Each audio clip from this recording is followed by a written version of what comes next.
सो hello बच्चों, welcome back to the channel. बच्चा, सबसे ज्यादा हाई वेटेड चैप्टर आपका होता है मॉडर्न फिजिक्स, तो उसी के यहाँ पे 7 श्योर शॉर्ट क्वेश्चन होने वाले हैं। इस श्योर शॉर्ट प्लेलिस्ट का लिंक आपको नीचे डिस्क्रिप्शन बॉक्स पिन कमेंट में है। Very very important, you must do it. और ये सेशन तो भैया आपके लिए बहुत ज्यादा इंपॉर्टेंट है। मॉडर्न फिजिक्स में जो आपका न्यूक्लियर फिजिक्स से रिलेटेड श्योर शॉर्ट वीडियो था वो हमने ऑलरेडी बना दिया है, आप इसको भी जरूर से कंप्लीट कीजिएगा। ये जो आपका सेशन है इसी प्लेलिस्ट के अंदर है, जिसका लिंक आपको नीचे दिया हुआ है, राइट। तो आप बाइंडिंग एनर्जी के ऊपर जितने भी अच्छे सवाल थे श्योर शॉर्ट वाले, वो आप वहां से कर सकते हैं। इस सेशन में बाइंडिंग एनर्जी को छोड़ के जितने भी आपके इंपॉर्टेंट टॉपिक बचते हैं वो यहां पे कवर किया जाएगा। आपको इसको खुद से अटेम्प्ट करना है, कमेंट करना है कि आपके यहां पे क्या क्या लर्निंग हुई है। 7 में से 7 अगर कर पाते हो, यानी कि आपकी मॉडर्न फिजिक्स की प्रिपरेशन एक्चुअली में बहुत ज्यादा अच्छी है। ठीक है, चलिए आप जरूर से, आपका जैसा भी रहता है आप नीचे जरूर से कमेंट कीजिएगा। सवाल को पढ़िए, वीडियो को पॉज कीजिए और खुद से ट्राई कीजिए, right. Very very important modern physics है, ठीक है। A silver sphere of radius 1 centimeter and work function 4.7 electron volt is suspended from an insulating thread। तो भैया सवाल पढ़ के एक रफ आइडिया तो लग रहा है कि सर सवाल जो है हमारा वो फोटो इलेक्ट्रिक जैसा फीलिंग दे रहा है। आपके पास यहाँ पे एक स्फीयर है और ये इस प्रकार से एक इंसुलेटिंग धागे से लटका हुआ है, बढ़िया है सर। एंड इसका जो रेडियस है वो हमको दे रखा है 10⁻⁻² मीटर, 1 सेंटीमीटर था ना। और इसका जो वर्क फंक्शन है मटेरियल का वो है 4.7 electron volt. It is under the continuous illumination of 200 nanometre, यानी कि इसके ऊपर आपको फोटोन फॉल कर रहा है जिसका वेवलेंथ जो है जनाब वो आपको 200 नैनोमीटर है। As photo electrons are emitted, जब ये फोटोन इस पे फॉल करता है तो यहां से इलेक्ट्रॉन जो है भैया आपको बाहर की तरफ एमिट होता है। अच्छा, the sphere gets charged and acquires a potential. जाहिर सी बात है कि भैया जो इसका इलेक्ट्रॉन है, अभी ये स्फीयर आपको न्यूट्रल था, इस पे इलेक्ट्रॉन था, एक इलेक्ट्रॉन अगर इस पे से निकल गया तो इस पे आपको एक पॉजिटिव चार्ज आ जाएगा, अगर एक और इलेक्ट्रॉन निकल गया तो इस पे आपको 2 पॉजिटिव चार्ज आ जाएगा, और इसी प्रकार से आपको काम जो है आगे बढ़ता चला जाएगा, right. The maximum number of photo electrons emitted from the sphere is a × 10⁻⁻Z, जहां पे a हमको क्लियरली मेंशन किया है कि 1 से लेकर 10 के बीच में लाई कर रहा है। तो भैया हमको z बताना है, तो भैया क्योंकि हमको यहां पे a 1 से 10 के बीच में होना चाहिए, तो आप यहां पे अप्रोक्सीमेशन ले सकते हैं। यहां पे आपको a नहीं फाइंड आउट करना है, तो आप यहां पे एक माइनर अप्रोक्सीमेशन ले सकते हैं, पहला हिंट सवाल में।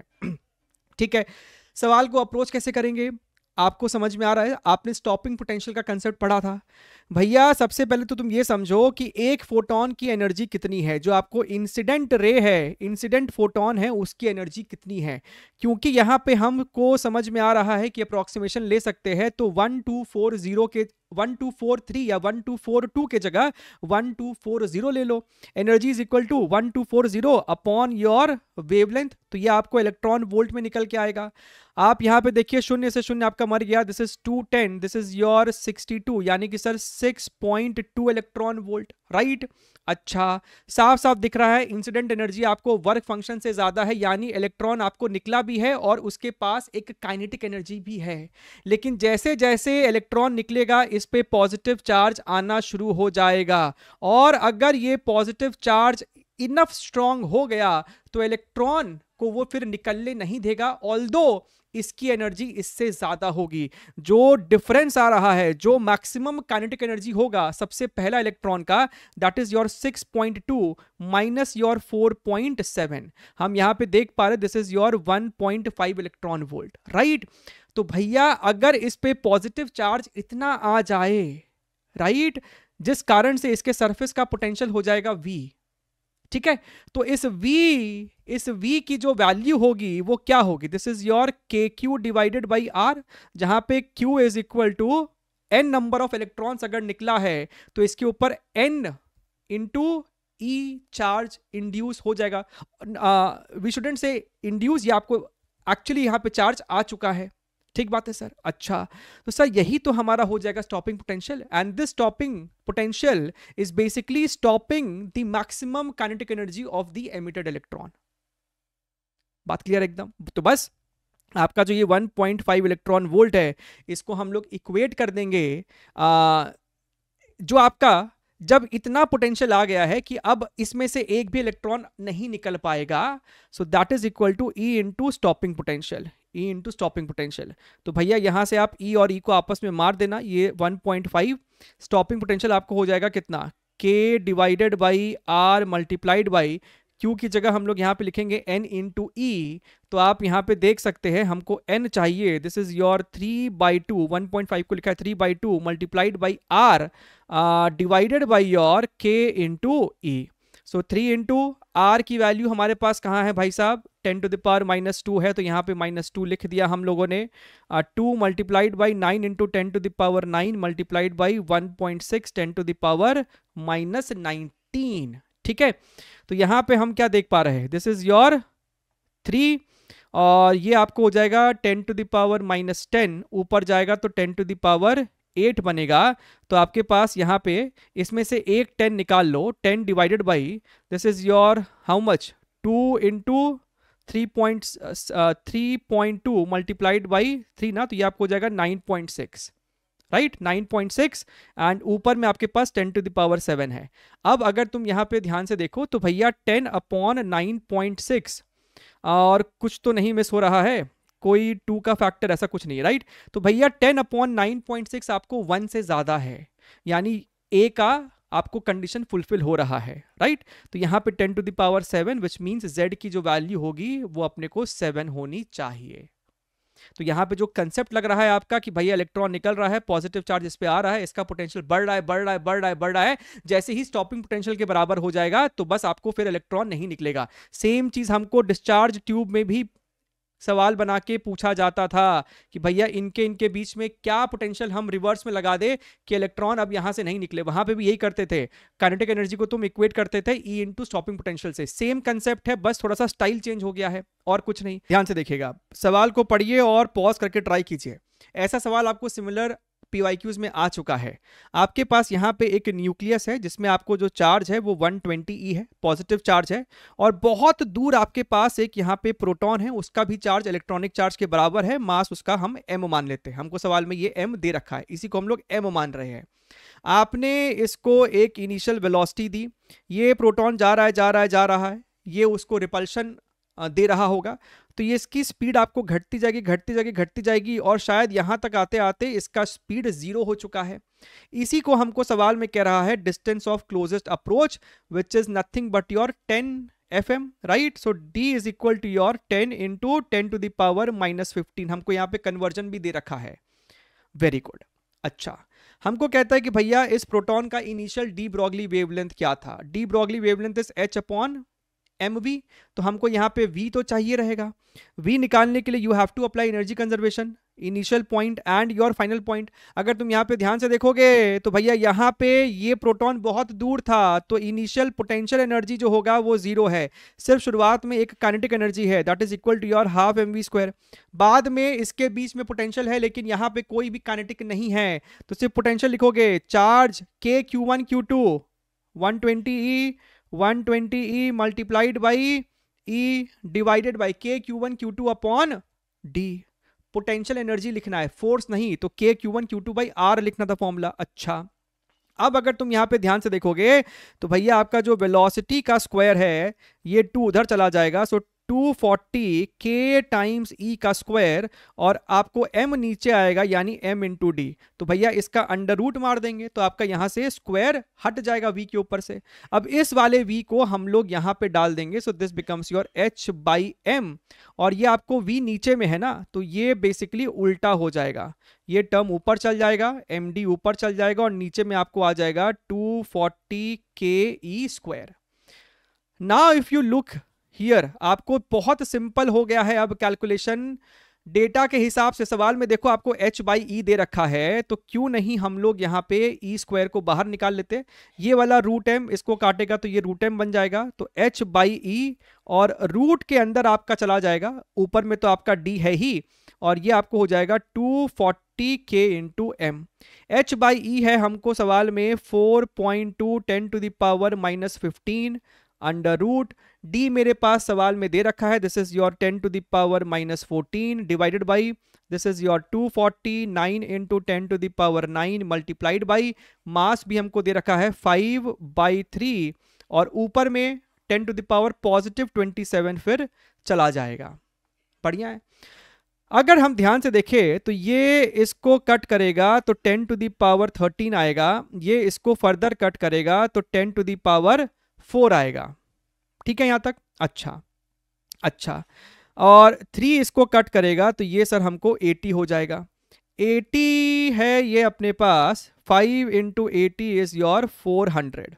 ठीक है, तो यहां से 100 को काटेंगे तो आपके पास ऊपर 100 बचेगा, 4 इसको फर्दर काटेगा तो यहाँ 25 बचेगा, यानी सर 4.2 10⁻⁻15 25 का अंडर रूट 5 होगा और नीचे में मेरे पास एक 9 बच रहा है तो उसका अंडर रूट 3 हो जाएगा। तो अगर हम ध्यान से देखें ये इसको कट करेगा तो सर ये हो जाएगा 1.4 यानी 6 इंटू 10⁻⁻15 मीटर, यानी कि सर सॉरी नॉट 6, ओहो 5 इंटू 1.4 इज हाउ मच 7, सो 7 फेम्टोमीटर हम कह सकते हैं। 10⁻⁻15 को हमने वापस से कन्वर्ट किया, हमको आंसर एफएम में ही देना था, 1.4 था, तो सवाल का जवाब कितना हो जाएगा आपको 7 हो जाएगा। ठीक है, सिमिलर सवाल आपको पीवाईक्यू में आ चुका है तो कुछ भी इसमें ऐसा बहुत नया बात नहीं था। देखिए सवाल में कहता है consider a hydrogen atom with its electron in the nth orbital and electromagnetic radiation, आप समझिए इस प्रकार से अपना होता है 1 2 3 and so on, and electromagnetic radiation of wavelength 90 nanometre is used to ionise the atom if the kinetic energy of the ejected electron is this much. भैया मान लीजिए कि आपको किसी nth ऑर्बिट में था, मान लीजिए कि आपको किसी nth शेल में है, राइट, तो इस nth शेल पे आपको जब ये फोटोन पड़ा जिसका वेवलेंथ है 90 नैनोमीटर, तो इलेक्ट्रॉन जो यहाँ पे था वो सिर्फ इंफिनिटी तक नहीं गया, इंफिनिटी में जाने के बाद उसके पास एक काइनेटिक एनर्जी बच भी गई है। तो भैया ये इंसिडेंट एनर्जी था कितना, this is your how much 1242, हमको सवाल में दिया है कि इतना ही लेना, डिवाइडेड बाई 90, ये हो जाएगा 9 10, ये आपको हो जाएगा कितना 9 1 3 बच रहा है, तो भैया 9 3 27 और 8, यानी कि सर 13.8 इलेक्ट्रॉन वोल्ट।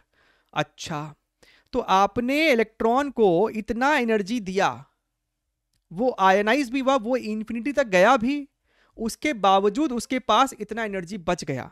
मान लीजिए कि वो जिस ऑर्बिट में था उस ऑर्बिट का टोटल एनर्जी मान लीजिए आपको -E है, नेगेटिव में रहेगा, जाहिर सी बात है, यानी कि 13.8 -E, right, 13.8 -E is equal to, एक काम करो इसको, नहीं तो तुम पॉजिटिव भी ले सकता है, ठीक है, 13.8 -E इज इक्वल टू, फिर भी उसके पास कितना बच गया है 10.4, यानी कि sir E is equal to 13.8 minus 10.4 which is your 3.4 electron volt. और तुमको पता है कि भैया ये होता था -13.6, ये -3.4, यानी कि सर सेकंड ऑर्बिट में था वो, -3.4 है ना, हमारा E का वैल्यू आया है, मैग्नीट्यूड आया है 3.4 और -E होना चाहिए, यानी कि सर सेकंड ऑर्बिट में रहा होगा वो, तो सवाल का जो जवाब है वो आपको n =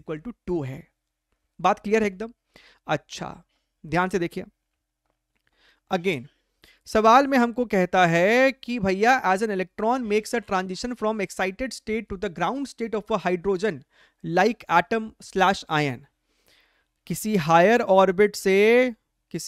ऑर्बिट से ग्राउंड स्टेट में आया है, हम तो कहते हैं एग्जाम्पल ही ले लो, राइट, ये आपको है -13.6 -3.4, यहीं से ले लो, मान लीजिए कि आपका इलेक्ट्रॉन जो है यहां से यहां आ रहा है, तो क्या क्या चीज घट रहा है, इंक्रीज हो रहा है, क्या हो रहा है, kinetic energy, total energy and potential energy.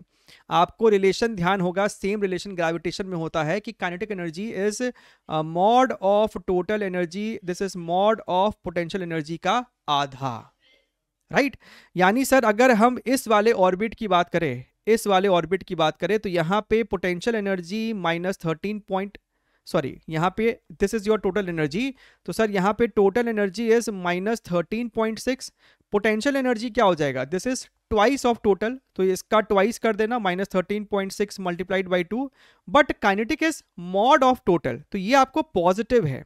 अगर हम इस ऑर्बिट की बात करते हैं तो यहाँ पे टोटल एनर्जी आपको -3.4 है, यहाँ पे पोटेंशियल एनर्जी आपको -6.8 होगा, और काइनेटिक आपको हो जाएगा +3.4। तो भैया जब इलेक्ट्रॉन आपको यहाँ से यहाँ जा रहा है तो काइनेटिक 3.4 से बढ़ के 13.6 हुआ, तो काइनेटिक एनर्जी हैज इंक्रीज्ड, लेकिन पोटेंशियल एनर्जी -6.8 था और अब हो गया है इतना ज्यादा नेगेटिव, यानी वो डिक्रीज हुआ है, टोटल भी डिक्रीज हुआ है और पोटेंशियल भी डिक्रीज हुआ है। So it's kinetic energy increases but potential and total energy decreases, तो ऑप्शन नंबर 3 इसका सही जवाब है। देखने में आसान लग सकता है लेकिन बच्चे हड़बड़ाहट में इसमें गलती शायद कर सकते हैं, तो आप अपना ध्यान रखिएगा ऐसे सवालों को अप्रोच करते वक्त। कहता है कि भैया electron is attracted towards the origin by a force k by r, तो हमको बताना है कि आपका जो टाइम पीरियड है, राइट, आपका जो sorry this is the kinetic energy of the electron and the radius का n पे डिपेंडेंसी कैसा है, राइट। तो भैया ये आपका जो फोर्स है, यही फोर्स आपको सेंट्रीपिटल फोर्स प्रोवाइड कर रहा होगा mv²/r, और फोर्स है हमको k/r, this is your mvn², nth orbit की बात कर रहे हैं, यहाँ पे भी nn लगा दो।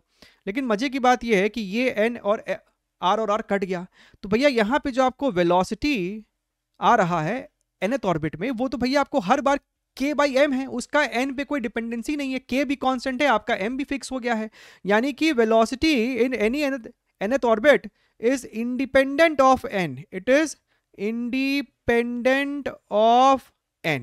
अच्छा, नाउ एक और रिलेशन है mvr is equal to nh divided by 2π, बढ़िया है। अगर तुम ध्यान से देखो तो भैया आपका वेलोसिटी का कोई डिपेंडेंसी है ही नहीं, यानी रेडियस का डिपेंडेंसी हो गया n के साथ प्रोपोर्शनल।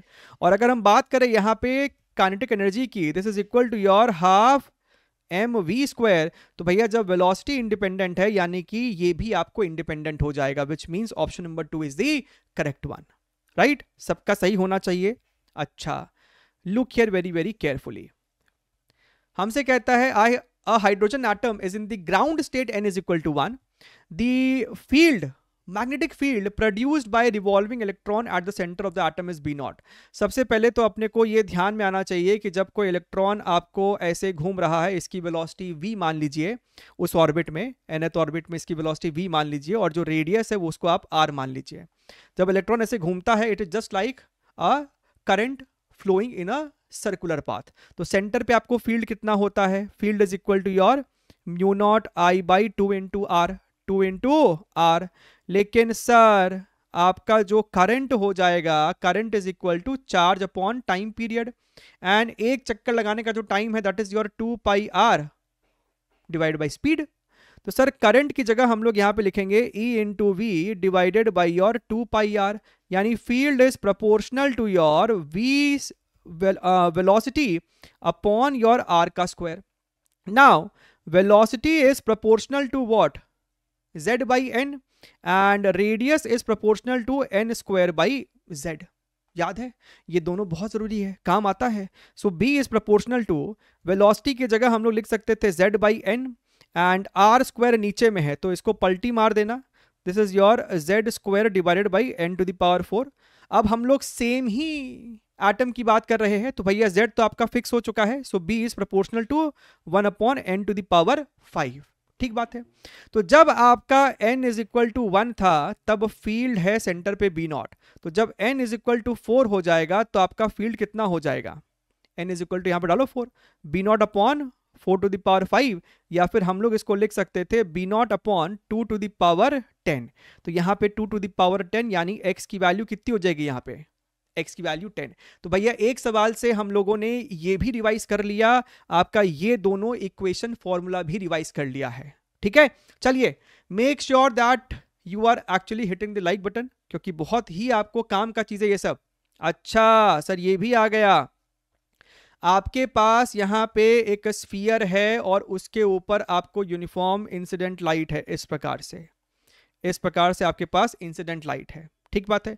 इसका इंटेंसिटी हमको सवाल में दे रखा है, दिस इज योर 60 मिलीवॉट पर मीटर स्क्वायर, और इसका हमको रेडियस दे रखा है, और हमको कहता है कि इसका फिर एक्सेलरेशन कितना होगा, जिसके लिए हमको पता करना पड़ेगा कि इस पे फोर्स कितना लग रहा है। फोर्स के लिए हम लोग क्या करते हैं, हमारे रिवीजन वीडियो में भी ये बात मेंशन्ड है, साइड से जो इसका प्रोजेक्टेड क्रॉस सेक्शन एरिया है, यानी कि एक सर्कुलर डिस्क का एरिया, वो एरिया हम कंसिडर करते हैं फोर्स निकालने के लिए। जो आपका प्रेशर होगा that is your I by C. 2I/C तब होता जब ये एक परफेक्टली रिफ्लेक्टिंग सरफेस होता, लेकिन ये आपको परफेक्टली एब्जॉर्बिंग स्फीयर है, तो भैया आपको ये हो जाएगा चुपचाप से I/C, यानी कि जो फोर्स लग रहा है I into area upon C. Force क्या होगा, प्रेशर इंटू एरिया, एरिया में प्रोजेक्टेड एरिया लेंगे हम लोग। अच्छा, तो सर एक्सेलरेशन कितना हो जाएगा, force upon mass, so I into area upon mass into c. I into area है cross section area pi r square, mass हो जाएगा density into volume 4/3 pi r cube multiplied by your c, speed of light. अच्छा, pi ने पाई को मार दिया, are square ने cube को मार दिया, तो ये आपको हो रहा है 3I divided by your 4 rho R C, है ना, 4 रो आर सी। ठीक बात है सर। तो बस इसी के अंदर हमको अब डेटास को सब्स्टिट्यूट करना है। चलिए आइए डेटास को मिल के इसमें हम लोग सब्स्टिट्यूट करते हैं। क्या आ रहा है, क्या हम लोगों का आंसर आ रहा है कि नहीं आ रहा है। तो sir acceleration is equal to 3 multiplied by 60 milli है तो 10 to the power -3 divided by 4 into rho हमको दे रखा है 5 into 10 to the power 3 multiplied by radius हमको दे रखा है 2 micrometre 10 to the power -6, this is your 3 into 10 to the power 8, right. 10 to the power -6 -3 हो गया, ये आपको कट गया, 4 5 20 है तो ये आपको कट के 3 हो गया है, 3 हमको यहाँ पे 3 से मार देगा, 3/2 आपको हो जाएगा 1.5, और ये ऊपर जाएगा तो 10 टू द पावर -8 मीटर्स पर सेकेंड स्क्वायर, राइट। तो भैया ऑप्शन नंबर कौन सा आ रहा है, ऑप्शन नंबर बी हमको यहाँ पे सही जवाब है। ठीक है, चलिए take care, wish you all the very best and bye bye.